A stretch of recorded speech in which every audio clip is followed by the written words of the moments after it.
الشفاعة وهذا مطلبي يا نبي. Assalamualaikum warahmatullahi wabarakatuh. Alhamdulillahirabbil alamin. Wassalatu wassalamu ala asyrafil anbiya'i wal mursalin sayyidina wa maulana Muhammadin wa ala alihi wa ashabihi ajma'in, amma ba'd. Alhamdulillah. Bismillahirrahmanirrahim.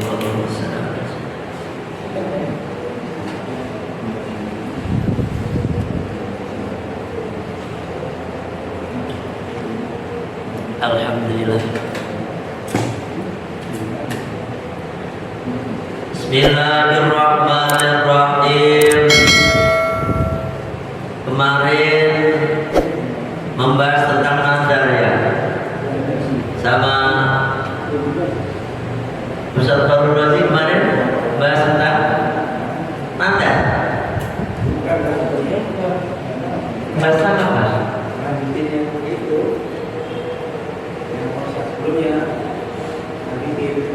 Nazar bukan nazar. Oh, bukan. Bismillahirrahmanirrahim. Kalau kemarin ngaji tentang sumpah, ya, tentang sumpah. Nah, untuk saat ini kita akan bahas tentang nazar. Sebagaimana kata musannif, wan nadru yalzamu fil mujazati ala mubahin wa ta'atin. Yang dimaksud dengan nazar itu wan nadru, adapun nazar yalzam wajib, fil mujazati pada nazar yang digantungkan ala mubahin atas perkara yang mubah, wa ta'atin dan atas perkara ketaatan, perkara-perkara yang taat. Ayasil usah an-nadru nadar wa tartibu alaihi atharuhu, dan urutan-urutan atasnya, tertib atas nadar tersebut, ya toh. Wa yalzamu, dan wajib al-wafa'u, menunaikan bihi pada nadar. Ingkana, jika ada iltizam, ingkana, jika ada itu nadar iltizam fi'li ta'atin, yakni mewajibkan diri untuk melakukan satu ketaatan, gitu ya, ketaatan. Jadi sampai misalnya nadar gitu. Jadi nadar itu Bapak ngomong begini, contohnya nih, mana yang ada contohnya? Misalnya lillahi, demi Allah, ya toh. Ini sampai sumpahnya apalagi, ya toh. Demi Allah, alayya wajib bagiku saumun, puasa, au hajjun, atau haji, ya kan? Au ghairu dzalika, atau yang lain-lainnya seperti sholat, ya toh. Misalnya sedekah, apalagi Pak, umroh. Nah, ketika Bapak ngomong demi Allah wajib bagiku puasa, haji, sholat, sedekah, maka fayalzamuhu, maka wajib baginya, ya kan, al-adhari, menurut pendapat yang sudah nyata terang, fil madhabi, dalam madhab Syafi'i. Nah, kalau ngomong seperti ini sampai wajib yang namanya menjalankan apa yang Bapak jalankan. Kalau ada kata-kata lillahi tadi atau wallahi, atau begini, Bapak ngomong begini,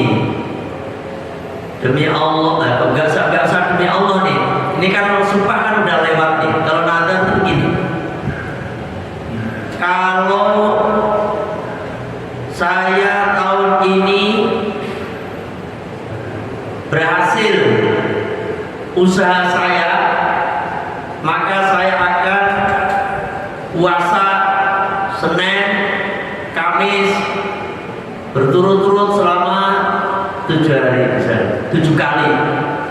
Nah, ngomong seperti itu namanya nadar, ya toh? Nadar itu bukan perkara wajib loh, perkara sunnah, tapi jadi wajib, ya kan? Senin puasa Senin Kamis itu wajib nggak Pak? Enggak toh? Enggak. Lah sampai gara-gara ngomong kalau sekiranya nanti anak saya lulus tahun ini dengan nilai yang baik, maka saya akan puasa Senin Kamis. Nah, Senin puasa Senin Kamis itu jadi wajib bagi Bapak. Dan dibatasi. Kalau Bapak nggak batasi, itu Senin Kamis jadi terus-terusan. Sampai batasi, saya akan puasa Senin, 7 Senin, 7 Kamis. Nah, itu jadi wajib. Misalnya, kalau istri saya ini hamil, terus nanti lahir sehat selamat, ibunya selamat, anaknya selamat, saya akan sedekah. Sedekah itu tadinya sunnah, gara-gara sampai ngomong seperti itu jadi wajib. Nah, itu namanya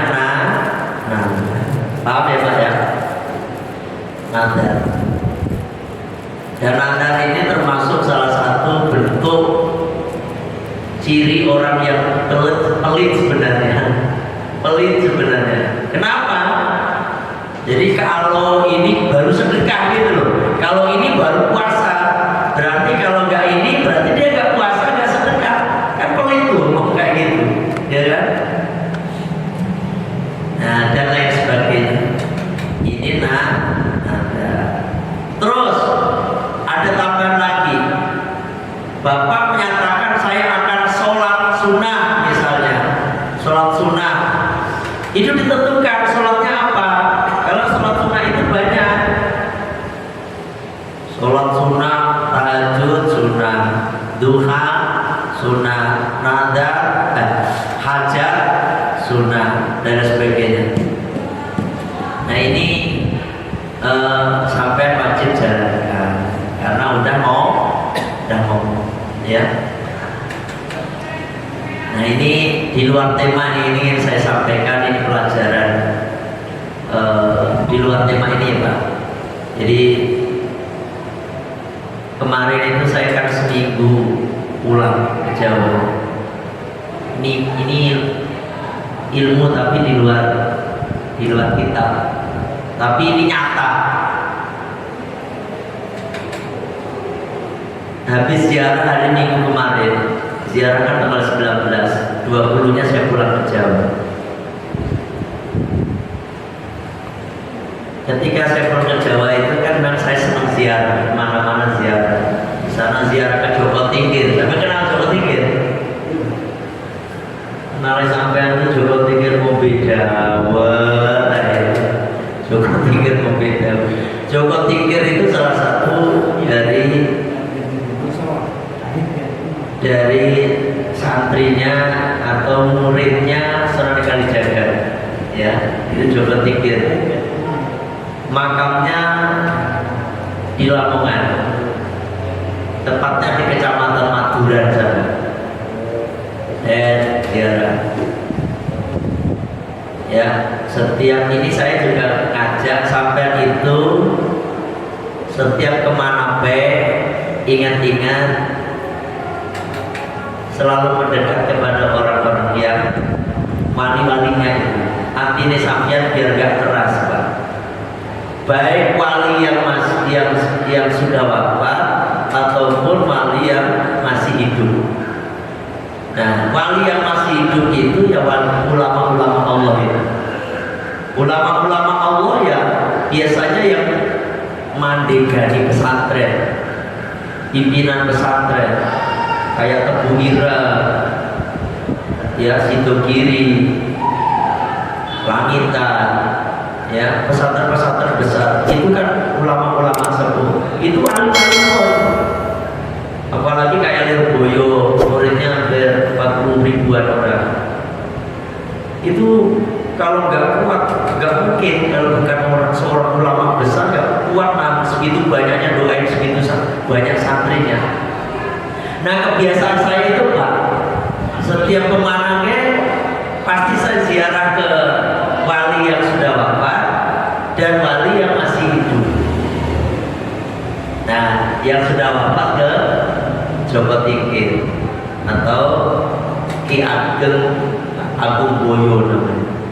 Ini kalau Ustaz Abdul Rahim kan di sana ada Ki Ageng Selo, Ki Ageng Talo. Nah, kalau di sini Indonesia. Yang kedua saya ziarah ke Temboro. Ini Temboro ini pesantrennya Jamaah Tabligh. Bapak tahu Jamaah Tabligh? Jamaah Tabligh yang biasanya di masjid-masjid dulu, yang ketok pintu, ngajak sholat. Nah, itu tuh. Ini ilmu yang ingin saya sampaikan. Saya ketika sampai di sana itu jam 11 kurang 11 siang, 11 kurang seperempat lah sampai sana. Nah ketika sampai sana sepi banget, tidak ada orang. Ternyata setelah saya masuk, yang pertama bikin saya kagum itu pesantren dan bersih. Bersih itu gak harus indah loh, bersih belum suci gitu. Gak ada satupun yang namanya sampah. Saya masuk, ini gak ada orang, libur apa ini. Saya masuk, setelah masuk ternyata orangnya pada tidur, semua tidur pakai semacam kasur satu orang itu, ya pada tidur. Terus saya ingat, subhanallah, ini berarti lagi menjalankan sunnah. Sunnah apa Pak? Sunnah tidur siang. Sampai kalau siang suka tidur kan? Jalan-jalan pagi tidur, siang tidur, siang tidur, siang. Namanya tidur apa? Tidur apa? Tidur siang? Koinullah. Ya, koinullah. Tidur itu ada 5 macam. Masih ingat? Apa belum disampaikan? Tidur itu ada 5 macam. Yang pertama tidur ailulah. Ingat-ingat tuh, ailulah. Ailulah itu tidur habis sholat subuh. Ini jangan. Ini bikin mewariskan yang namanya penyakit pikun dan miskin. Makanya kalau orang suka tidur pada sholat subuh ini, orang Jawa bilang, le, ojo turu esok-esok le, rizkimu ditaruh pitek. Pernah dengar gitu? Oke, sampai jangan kalau orang sini dipatok ayam, jangan dipatok ayam rezekinya. Makanya ainullah ini satu mewariskan penyakit pikun, yang kedua miskin. Nah, ainullah. Ada failullah. Failullah itu tidur pas matahari terbit. Matahari terbit sampai jam sebelum isyraq. Ya kan? Itu bikin penyakit. Maka sampai kalau tidur pagi, ya kan, pada pegel sampai badannya sampai, ya kan? Karena saat itu Pak, saat itu entah itu atmosfer yang kayak apa, itu yang bisa bikin sampai penyakitan. Makanya kalau pas matahari terbit jangan tidur. Failullah. Ada failullah. Ini tidur pilihan. Bahkan ini sunnah. Yakni tidur 1 maksimal 2 jam. 1 atau 2 jam sebelum duhur, atau 1-2 jam setelah duhur. Ini tidur bagus, ini sehat badannya, ya enak. Coba tidur kerjakan. Tapi kalau sampai kerja ya jangan ini. Sampai kerja di PT jangan. turu praktekin koinullah lagi. Nanti yang diunyel-unyel saya lagi ujung-ujungnya, ya kan? Ini sehat Pak. Lah rasa saya ingat subhanallah. Emang Temboro itu terkenal pesantren Madinahnya Indonesia. Di samping mempraktekkan sunnah-sunnahnya Rasulullah yang paling kecil, itu begitu tadi kebersihan. Jam 10 itu pada tidur sampai menjelang zuhur. Menjelang zuhur mereka bangun semua mandi bebersih lah, terus sholat zuhur. Nah, ini dipraktekin semua, makanya sepi sekali, semua tidur. Bukannya mereka malas-malasan, nggak praktekin tidur sunnah. Ini terutama si bapak-bapak yang udah nggak kerja, yang udah pensiun nih. Sampai kan udah nggak pensiun. Nah, kalau jam 10, jam setengah 11 tunggu apa? Niatin untuk menjalankan sunnah. Nih, yang pensiun tuh. Tapi yang kerja jangan. Nah, nanti dipecat sampai tidur jam segitu. Ya. Apa tadi? Koilula. Ada hailula. Tidur pas adzan zuhur. Itu gak bagus. Karena apa? Itu akan dibenci sama Allah. Kenapa? Bisa jadi kalau sampai pas adzan, udah adzan zuhur sampai tidur. Itu gak bagus. Itu seolah-olah sampai itu udah panggilan Gusti Allah kok tambah tidur. Bisa-bisa bablas nanti jam 3. Nah gitu. Maksudnya sholat dulu baru tidur. Kan gini Pak, kaidullah itu 1 atau 2 jam sebelum zuhur atau 1-2 jam setelah zuhur. Enak tidur. Ya. Terus ada ghailullah. Ghailullah ini tidur setelah sholat asar. Ini terlarang. Ya. Terlarang betul. Sampai itu kalau sering tidur habis sholat asar, itu kemungkinan bisa mewariskan yang namanya gila. Ngerti Pak, gila? Edan. Hati-hati sama. Kalau nggak pernah, tapi ini jangan praktekin. Ini karena ada yang pas praktekin bener Pak, edan tenang. Edan tenang. 40 hari udah tidur. Wabil khusus tidur jam setengah 6 menjelang maghrib. Setannya kuat Pak. Hati-hati. Makanya orang Jawa bilang sandi kolo. Kalau orang sini bilangnya sandi kalak mungkin. Ya toh? Itu banyak setan. Dan setengah 6 kok sampai tidur. Terus saja begitu. Lihat aja, belum sampai akhir. Ya toh? Paham ini? Ini jangan. Makanya kalau sampai itu nengokin orang sakit, bagusnya habis sholat asar. Kenapa? Yang sakit itu biar tidak tidur sampai aja ngobrol. Kadang-kadang nggak jelas mengambil orang sakit jam 10 malam. Angel. Ini ujung-ujungnya ganggu tambah. Ya toh? Nah ini subhanallah. Setelah saya lihat ini luar, saya masuk WC-nya. Biasanya kan bukan ya, WC di pesantren kadang-kadang jorok, kadang-kadang pintunya betar kabeh, pesantren itu loh, ya kan?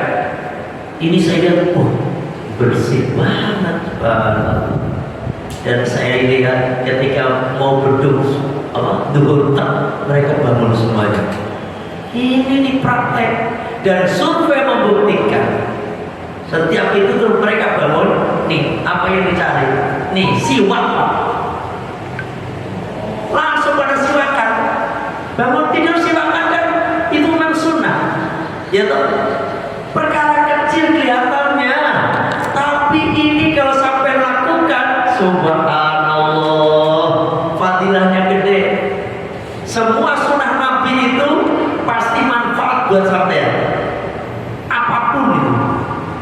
Ya, makanya nggak sampai mau minum, ya kan? Di samping baca Bismillah, sholawat, bagus tuh. Kalau sampai nggak terlalu haus ya ditambah Al-Ikhlas, Al-Falaq, An-Nas, syukur-syukur ayat kursi, ditiup baru minum. Ya kan? Kalau sampai kok hausnya udah keterlaluan ya minimal Bismillah doang. 3 kali tegukan. Ini kelihatannya sepele tapi luar biasa ini. Nah, saya pulang ke sini. Ini kan karena saya bilang ini di luar tema, karena ini biar praktek langsung saja. Saya makanya kan di saku-saku saya siwak ini ada pasti. Saya pulang ke sini ke sekarang dari Bojonegoro, ketemu sama jamaah tabligh lagi, emang ketemu jamaah tabligh 3 orang depan saya pas. Orangnya mudanya itu kayak bapak, Pak, mau sampai itu nggak tadi?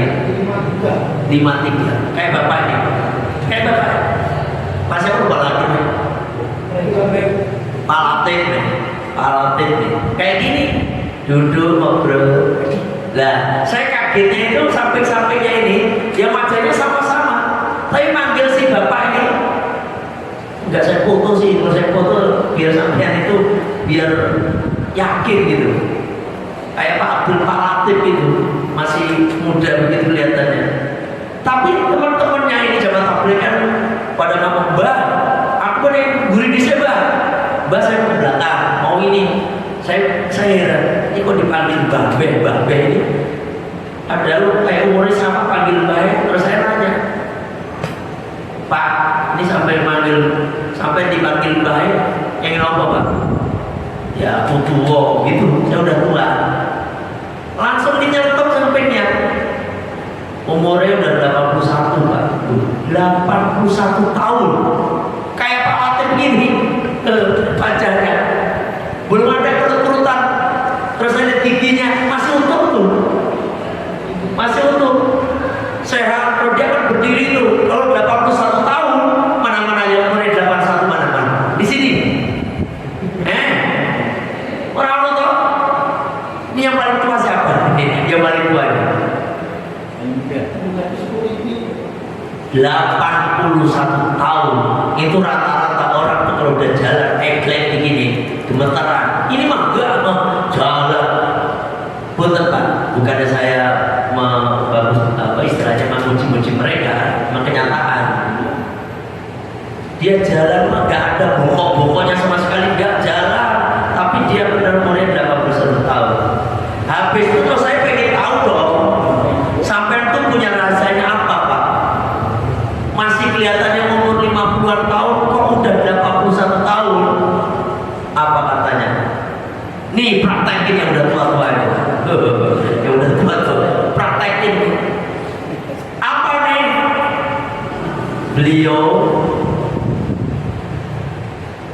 Beliau itu tiap malam mandi.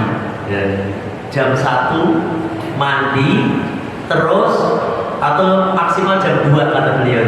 Jam 1 terus dia sholat tahajud sampai menjelang subuh. Sholat menjelang subuh tidur. Itu sunnah Nabi Pak.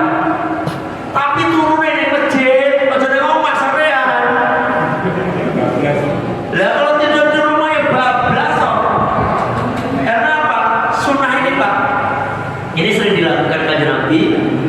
Beliau malam mandi, ya kan mandi, terus sholat tahajud, zikir, baca Al-Quran, sekitarnya kurang setengah jam sholat subuh, tidurin di masjid, dibangunin orang kan otomatis, tidur di sok ini loh, dia dibangunin orang, dan itu dia lakukan sejak tahun 2000 sampai sekarang.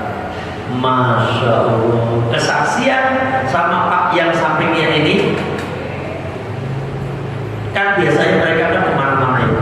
Mereka kan tidur di masjid-masjid di mana. Itu kalau naik gunung, itu yang umur 50-an sama dia dituntut. Bukannya yang dia tuh orang yang 50-an dituntut sama dia. Subhanallah. Makanya terus dia apa? Mana siwak Pak? Langsung nunjukin. Oh, benar sekali. Itu sampai itu jalannya. Memang jamaah tabligh itu amalannya seperti kita, semua sama. ya zikir, tahlilan, ziarah, maulidan, sama kayak kita. Bedanya cuma satu, khuruj. Khuruj itu keluar kemana-mana itu loh. 3 hari, 7 hari, 21 hari, 40 hari, terus 4 bulan, itu kemana-mana mereka. Karena mereka itu ya pasti punya dasar mereka. Ya, kalau saya sih, kalau saya nih, kalau kata dia ini, dia kan akhirnya kan nanya, Bapak di sana kerja apa? Saya bilang, ya dikit-dikit. Inilah saya bilang, terus akhirnya dia manggil saya. Oh kalau kelasnya Ustadz Kiai itu, kalau keluar itu paling tidak 2 tahun. 2 tahun tinggalin keluarga, mending gak usah jadi Ustadz loh gitu. Karena apa? Dia harus berkorban meninggalkan keluarga untuk dakwah, ngajak orang untuk ibadah. Mereka kan begitu, ya kan? Ketok pintu sholat Pak, ketok pintu ngaji, itu jamaah tabligh. Oh saya datang ke sana, subhanallah, ternyata kalau kesimpulannya, kalau kita melakukan satu perbuatan sunnah Nabi, itu ternyata itu membuat kita ini yang sehat kan. Kanjeng Nabi itu, Pak, makin tua makin ganteng. Kanjeng Nabi, kalau sampai kan makin tua makin peot ya, makin tua makin peot. Itulah kita. Kanjeng Nabi makin tua makin ganteng, tampak ganteng. Itu Kanjeng Nabi, makin tua makin kuat. Itulah Kanjeng Nabi. Kanjeng Nabi sakit cuma 3 kali. Sakitnya Kanjeng Nabi cuma 3 kali. Sakit loh, bukan dilempari batu atau itu enggak. Sakitnya mungkin di saat Kanjeng Nabi beliau mana itu waktu hijrah dari Makkah Madinah, itu kan beliau agak sedikit pusing. Itu doang. Terus sakitnya beliau cuma 2 kali atau 3 kali loh. Ketika beliau menjelang wafat. Itu doang kan, ya kan? Gak pernah sakit. Terus yang kedua, oh ya, si kata bapak ini, dulu waktu saya belum kenal apa namanya, Kiai Nuzairon. Kiai Nuzairon itu pemimpin jamaah tabligh di mana Temboro itu. Sebelum kenal beliau, saya itu suka minum obat dokter itu loh. Sekarang kata beliau belas gak pernah minum obat. Terus sampai kalau sakit, nah ini minum lagi Pak, minum madu. Udah, minum madu itu sunnah Nabi Pak. Minum madu terus yang itu tuh madu apa sih Pak yang itu loh? Ya. Kurma itu bisa sebagai antibodi sampean loh, ya kan? Terus nih tadi kalau sakit sebelum minum Nabi itu tadi air silahkan dibacakan ayat-ayat Al-Quran terus diminum. Cobain namanya nih, terutama yang penyakitan cobain Pak, siwaka, tidur malam, mandi malam. Tapi gak usah pakai kembang. Kadang-kadang kan ada lagunya mandi kembang. Nah itu tengah malam, itu kan ada. Itu mah dukun, itu mah ujung-ujungnya, ya kan? Nah ini masya Allah sunnah Nabi sampai kerjakan, bikin hidup sampean sehat barokah. Nah ini ini di luar tema. Ini di luar tema ngaji kita. Ini saya sampaikan karena saya pengen semua jamaah-jamaah saya itu pada sehat lah. Sehat. Lumpuh penyakitan, gitu. Nah ini pengalaman nyata, ya. Akhirnya saya semakin yakin setiap ada sunnah. Saya baca hadis ini saya jalankan, insya Allah pasti manfaat bagi kita apapun. Kayak istighfar itu Pak, sampai kalau butuh istighfar dah,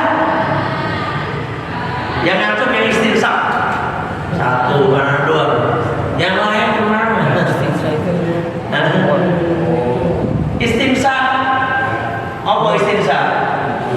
Nah, istighfar dah. Nah ini masalahnya, padahal itu sunnah Nabi. Kadang-kadang kalau ingat doang, banyak nggak ingatnya lagi.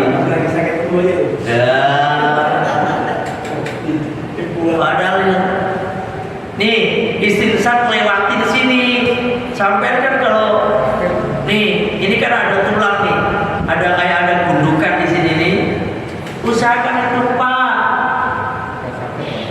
Insya Allah kalau orang istighfar di samping menjalankan sunnah Nabi itu, sampai penyakit-penyakit pusing, pening, sakit kepala itu hilang. Bukan hanya pilek doang, itu sakit-sakit nih kepala sampai. Yang paling utama, insya Allah kalau orang istighfar, dia dijauhkan yang namanya penyakit stroke. Kadang-kadang oh hubungannya stroke sama istighfar? Lah, istighfar itu Pak, itu bisa membuat pori-pori kita nih selalu jaringan-jaringan yang di kepala kita ini akan terbuka. Pak, kepala kita ini adalah CPU bagi, seperti komputer ini CPU-nya, ya kan? Tangan nih, kaki ini adalah monitornya, displaynya. Makanya nih kalau sampai sini otak sampai itu akan sehat. Oh, kenapa nih? Cobain aja Pak. Karena ada orang Arab berobat ke Amerika. Ketika di sana dokter Amerika itu ngomong, bukannya obatnya itu ada di sampean katanya. Loh, apa dok?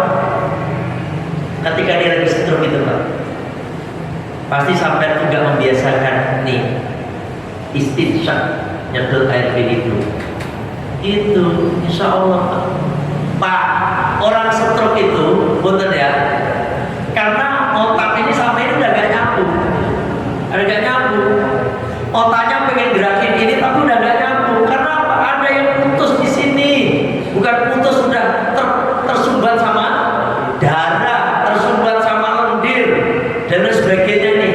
Maka sampai itu sedot terus kenceng-kencengin, ketika keluarin kencengin, wah nanti keluar umbelnya, ya gak apa-apa keluar umbel, ngerti umbel, lendir, wah tapi ya kalau di tempat umum yo sampai ada mikir-mikir lah, terutama yang film-film itu ya, terus film-film di tempat umum, wah wes aneh.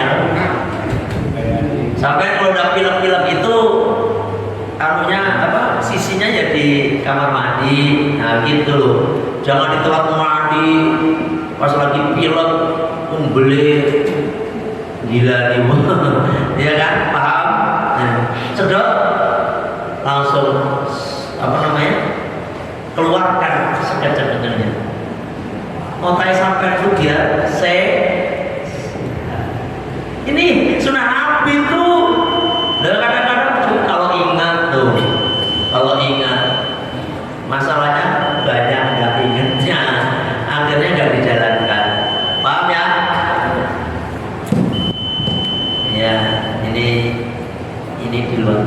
Terus yang kedua, bagi semua jamaah yang punya rezeki lebih, kami panitia peringatan Maulid Nabi Agung Muhammad Al-Fataniyah, insya Allah tanggal 10 Desember pagi.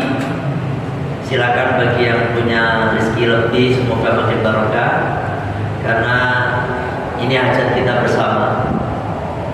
Karena peringatan ini adalah peringatan keluarga besar Al-Fataniyah. Sampai termasuk ngaji di saya, berapa ada syukur-syukur gede, ya kan? Karena dari 37 juta sampai 40 juta. Baru berapa persennya gitu, kurangnya banyak banget. Pusing saya sendiri ya, semoga aja lah pas hari hanya ini kurang 2 minggu kurang lebih ya kan, 12 hari. Makanya bagi yang punya rezeki lebih silakan hubungi siapa Pak Alam ya, nanti biar atau yang pengen mau akikoh ya silakan di Al-Fatihah. Jadi yang paling utama sampai saya harap kedatangannya di Al-Fatihah ya. Itu aja tanggal 10 Desember ya, pagi hari Minggu 10 Desember. Itu aja sekiranya ngaji kita untuk hari ini, hanya mengingatkan perkara-perkara sunnah ya, biar sampai menjalankan sunnah-sunnah yang nanti. Saya kira cukup sampai di sini. Tetap semangat ngajinya, istiqomah ya. Kita tutup dengan baca Sayyidul Istighfar. Bismillahirrahmanirrahim. Allahumma anta rabbi la ilaha illa anta khalaqtani wa ana 'abduka wa ana 'ala ahdika wa wa'dika mastata'tu a'udzu bika min syarri ma sana'tu abu'u